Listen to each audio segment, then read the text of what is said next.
नमस्कार किसान साथियों, आज हम बात करेंगे धान के अंदर तना छेदक सुंडी के बारे में, जिसे काफी सारे जो फार्मर है वो राइस स्टेम बोरर भी बोल देते हैं।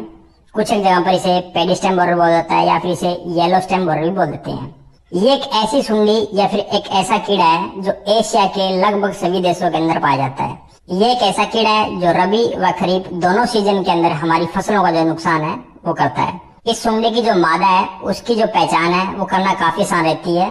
करीबन आपको 2 सेंटीमीटर लंबे पंख, गोलाकार आकार की जो तितली या फिर जो मोथ है वो आपको दिखाई देगी। उस मोथ के जो पंख है उसके ऊपर आपको 2 काले रंग के जो धब्बे हैं वो दिखाई देंगे। मादा की एक बड़ी ही खास बात है कि ये रात के समय जब इसको लगे कि कहीं लाइट वगैरह अच्छी लगी हुई है तो वहां पर इसका जो हमला है वो काफी तेज या फिर अत्यधिक देखने को मिलता है, या फिर जो मेटिंग का समय है वो इस मादा का यही रहता है। इस मादा द्वारा दिए हुए जो अंडे हैं उनका जो कलर है वो हल्का क्रीमी व्हाइट आपको देखने को मिलेगा। आप इसे अपने खेत के अंदर आसानी से देख सकते हो। जब भी आप अपने खेत के अंदर विजिट करें तो आप पत्तियों के ऊपर देखें कि आपको बालों जैसा कुछ जो घोंसला है वो दिखाई देगा, जैसे कि आप फोटो के अंदर देख रहे हो। अगर आप इस घोंसले को देखोगे तो इसके अंदर करीबन मान के चलो कि आप 40 से लेके 80 की संख्या में आपको जो अंडे हैं वो आसानी से देखने को मिल जाते हैं। अगर मौसम इन अंडों के अनुकूल रहता है या फिर इस लार्वे के अनुकूल रहता है तो उसका जो हमला ये मौसम के ऊपर निर्भर करता है। अगर अनुकूल वातावरण है तो 5 से लेके 8 दिन के अंदर से जो अंडों में से बच्चे हैं वो बाहर आते हैं, जिसे आप लार्वा बोलते हो या फिर जिसे आप सुंडी बोल देते हो, जिसे आप देखते हो। ये जब सुंडी बाहर निकलती है तो इसका जो कलर है वो हल्का पीले रंग का होता है, इसीलिए इसे येलो स्टेम बोरर बोला जाता है, यानी कि पीली तना भेदक सुंडी।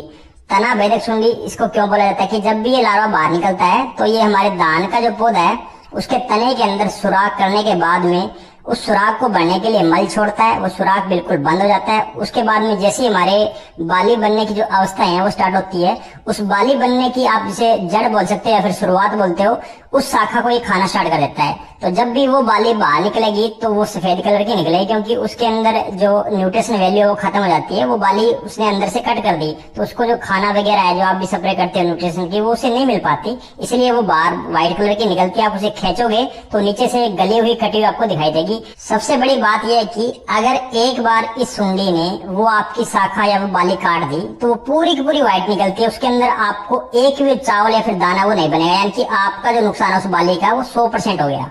जब भी ये लार्वा या फिर ये जो सुंडी है वो नुकसान करती है तो इसकी जो औसतन लंबाई है वो 2 से लेके 2.5 सेंटीमीटर के आसपास होती है और करीबन 30 से लेके 40 दिन तक ये हमारे खेतों के अंदर नुकसान करती है।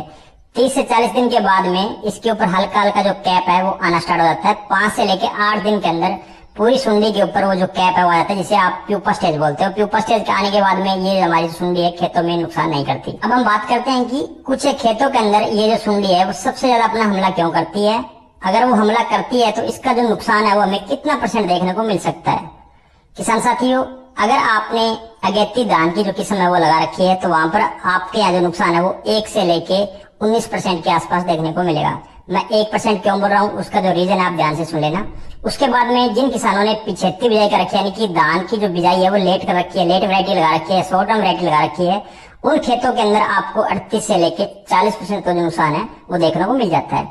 1% नुकसान उन खेतों के अंदर देखने को मिलता है जिन्होंने धान को कच्चा करने के लिए, गूढ़ा हरा रंग करने के लिए कोई एक्स्ट्रा जो ग्रोथ वाला प्रोडक्ट है वो नहीं डाला या फिर ज्यादा मात्रा में यूरिया वो नहीं दिया।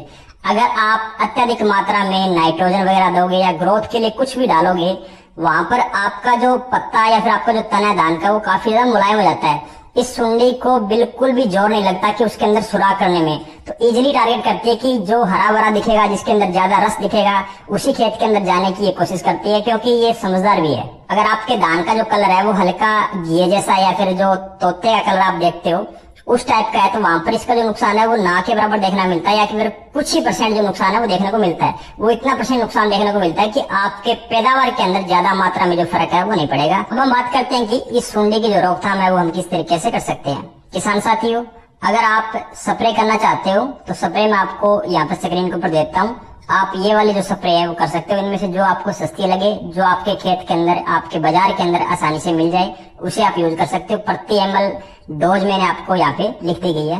कुछ किसान साथी ऐसे होते हैं कि जो सोचते हैं कि मैं लास्ट यूरिया के साथ में जो दानेदार जहर है वो डाल देता हूँ। पहली बात तो यह कि ये तरीका मेरे को पसंद नहीं है, क्योंकि दानेदार जहर डालोगे वो और कच्चा हो जाता है। उसके बाद में उसका रिजल्ट है वो 12 से लेके 15 दिन के आसपास मुश्किल से रहता है, और वहां पर उसके बाद में जो सुंडी का अटैक है देखने को मिलता है। अगर फिर भी आप डालना चाहते हो तो मैं ब्रांड नेम बताता हूँ।